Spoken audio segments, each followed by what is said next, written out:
Assalamualaikum warahmatullahi wabarakatuh. Alhamdulillahi binikmatil iman wal islam. Asyhadu an la ilaha illallah wa asyhadu anna Muhammad Rasulullah. Allahumma salli ala sayyidina Muhammadin wa ala alihi sayyidina Muhammad. Bismillahirrahmanirrahim. Allahumma anta rabbi, la ilaha illa anta khalaqtani wa ana abduka wa ana ala ahdika wa wa'dika mastata'tu. A'udzubika min syarri ma sana'tu. Abu'u laka binikmatika alayya wa abu'u bizambi faghfirli fa innahu la yaghfiru dzunuba illa anta. Allahumma antas salam wa minkas salam wa ilaika ya'udus salam fahayyina rabbana bis salam wa dhahinnal jannata darus salam tabarakta rabbana wa ta'alaita ya zal jalali wal ikram. Sadaqallahul azim.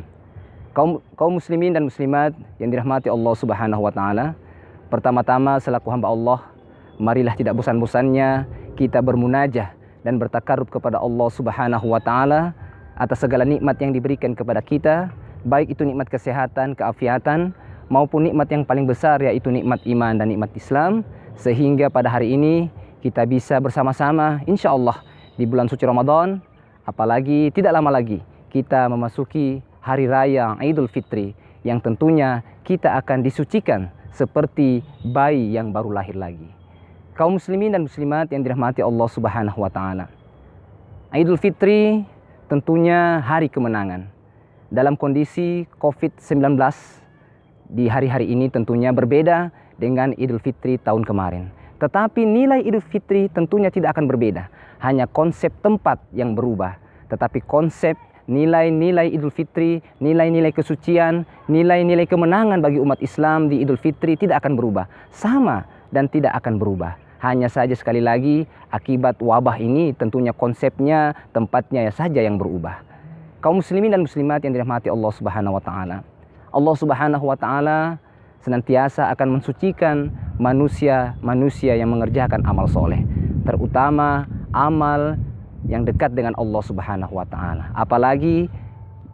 Apalagi dia mencintai baginda Rasulullah sallallahu alaihi wasallam. Manusia yang dekat dengan Allah, manusia yang cinta kepada Rasulullah sallallahu alaihi wasallam, maka insyaallah Allah akan memberikan rahmat kepadanya.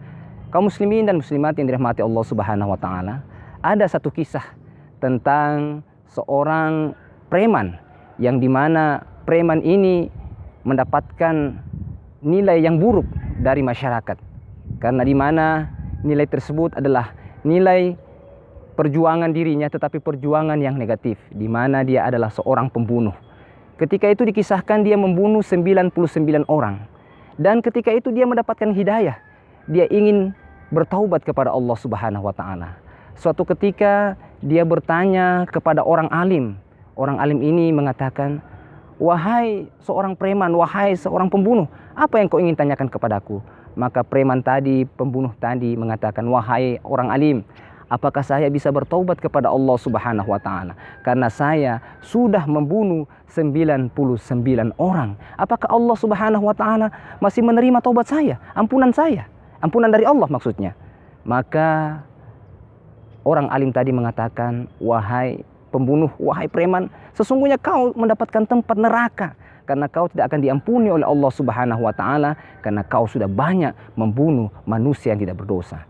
Maka akhirnya karena kebencian orang alim tadi terhadap preman tadi yang ingin bertobat, maka preman tadi bertambah emosinya dan akhirnya membunuh orang alim tadi, maka genaplah menjadi 100 orang. Nauzubillah, summa nauzubillah min zalik. Kaum muslimin dan muslimat yang dirahmati Allah Subhanahu wa taala. Tetapi pembunuh ini atau preman ini tetap ingin bertobat kepada Allah, maka dia pergi lagi ke tempat satu, ke orang alim yang kedua. Dia mengatakan, "Wahai orang alim, apakah saya diterima taubat saya oleh Allah Subhanahu wa taala? Karena saya sudah membunuh 99 orang, ditambah dengan temanmu, wahai orang alim, sehingga menjadi 100 orang. Karena saya bertanya kepada dirinya, kepada orang alim tadi, apakah saya diampuni dosa saya oleh Allah Subhanahu wa taala karena sudah membunuh 99 orang?" Maka orang alim yang pertama mengatakan, "Tidak diampuni oleh Allah karena saya sudah membunuh banyak manusia yang tidak berdosa. Maka saya tambah dengan emosi saya, dengan nafsu saya tambah. Saya bunuh dia. Saya bunuh orang alim tadi, maka genaplah menjadi 100 orang." Maka apa yang dikatakan orang alim yang kedua? "Wahai preman, wahai seorang pembunuh, sesungguhnya rahmat Allah, taubat Allah yang diberikan kepada manusia itu sungguh luas. Maka sesungguhnya kau dapat diampuni, kata orang alim tadi. Kata orang alim tadi. Maka orang alim tersebut mengarahkan kepada preman tadi, kalau kau ingin bertobat maka pergilah ke kampung sebelah. Jangan kau bertahan di kampung yang engkau tinggalkan. Hijrahlah kau ke kampung orang alim. Kebetulan kaum muslimin di kampung sebelah itu ada tempat-tempat orang alim, orang-orang bertakwa kepada Allah Subhanahu wa taala. Dan akhirnya preman tadi mengikuti anjuran dari orang alim yang kedua tadi ini agar pergi melangkahkan kakinya ke daerah orang yang alim tadi, orang yang bertakwa tadi kepada Allah Subhanahu wa taala, bukan di tempat daerahnya yang tempat ia membunuh tadi. Maka berhijrahlah preman tadi, berhijrahlah pembunuh tadi. Dia pergilah ke tempat orang-orang yang soleh, tempat orang yang bertakwa sesuai anjuran orang alim yang kedua tadi. Maka berangkatlah dia. Ketika itu perjalanan mungkin agak jauh, maka sekitar puluhan meter, puluhan kilo, ya. Maka dia pun jatuh dan meninggal dunia. Maka malaikat pun bertanya kepada Allah, "Ya Allah, ya, kami siap menjemputnya." Maka malaikat ini berkelahi. Malaikat pertama mengatakan bahwasanya, ya, sesungguhnya dia ini adalah neraka. Karena apa ya Allah? Karena dia sudah membunuh 100 orang banyaknya manusia yang tidak berdosa, termasuk orang yang alim yang pertama. Tetapi malaikat kedua mengatakan, "Tidak, ya Allah, ampunilah dosanya ya Allah. Sesungguhnya dia itu mau pindah bertaubat kepada Allah Subhanahu wa taala. Berpindah bertaubat kepada Allah Subhanahu wa taala, memohon ampunan Allah. Maka ampunilah dia ya Allah." Maka Allah Subhanahu wa taala dalam kitab-kitab tafsir ulama menjelaskan, "Ya malaikat, tolong engkau periksa, ya, dia. Apakah orang tadi, pembunuh tadi, orang yang durhaka tadi, ya, orang preman tadi, tolong hitung jarak dari tempat ia berada, dari tempat ia melakukan kejahatan ke tempat orang-orang soleh. Apabila jauh, maka tempatnya adalah di surga. Tetapi apabila langkah kakinya cuma sedikit, tidak jauh, maka tempatnya adalah di neraka." Kaum muslimin dan muslimat yang dirahmati Allah Subhanahu wa taala. Lanjut cerita, maka kedua malaikat ini datang memeriksa daripada, ya, almarhum yang meninggal dunia tadi ini, atau preman tadi ini, atau pembunuh tadi ini. Maka jarak dari tempatnya dihitung sampai ke tempatnya orang yang soleh tadi, orang-orang yang bertakwa tadi, kampung-kampung yang bertakwa tadi, dari kampung yang tidak bertakwa pergi kepada tempat yang hijrah kepada kampung yang bertakwa. Maka dihitung ternyata subhanallah walhamdulillah wala ilaha illallah wallahu akbar. Ternyata perjalanannya sungguh jauh, hampir sekitar 10 km lagi sudah sampai di daerah orang-orang yang soleh. Subhanallah. Maka Allah Subhanahu wa taala sesuai janji Allah di dalam kitab ulama tafsir, maka diampuni dosa-dosanya karena dia mau berhijrah cukup jauh perjalanannya dari tempat orang-orang berdosa ke tempat-tempat orang yang bertakwa, ya, diampuni oleh Allah karena tidak lama lagi dia sudah sampai di tempat orang yang bertakwa dan soleh kepada Allah Subhanahu wa taala. Kaum muslimin dan muslimat yang dirahmati Allah Subhanahu wa taala. Inilah gambaran kisah Allah. Sesungguhnya Allah Subhanahu wa taala mencintai orang-orang yang bertaubat. Allahumma ya Allah taubatan nasuha. Allahumma ya Allah taubatan nasuha. Allahumma ya Allah taubatan nasuha. Allah sungguh mencintai orang-orang yang bertaubat. Orang-orang yang baik adalah orang-orang yang mau bertaubat kepada Allah Subhanahu wa taala.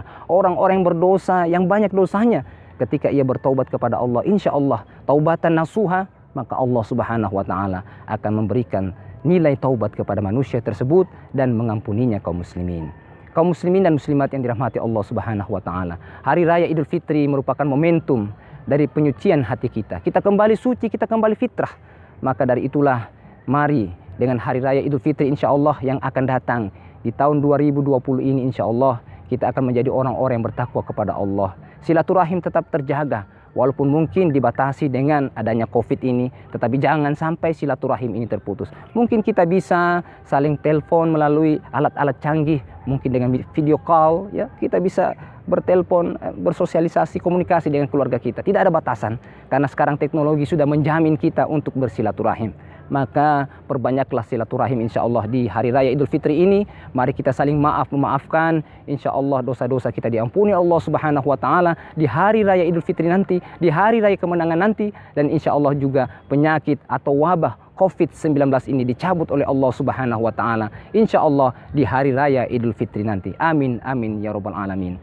Kaum muslimin dan muslimat yang dirahmati Allah Subhanahu wa taala, karena mengingat durasi waktu, mungkin itu saja yang dapat saya sampaikan. Insyaallah tentunya kebenaran datangnya dari Allah Subhanahu wa taala, kesalahan datang dari diri saya pribadi, dan Allah Subhanahu wa taala berfirman, "Ittaqullaha haqqa tuqatih." Dan bertakwalah kita kepada Allah sebenar-benarnya takwa. Insyaallah kita akan suci di hari raya Idul Fitri nanti. Amin, amin ya rabbal alamin. Subhanakallahumma wa bihamdika asyhadu an la ilaha illa anta astaghfiruka wa atubu ilaik. Allahumma ya Allah, Allahumma ya Allah. Wassalamualaikum warahmatullahi wabarakatuh. Mohon maaf lahir dan batin. Taqabbalallahu minna wa minkum taqabbal ya karim.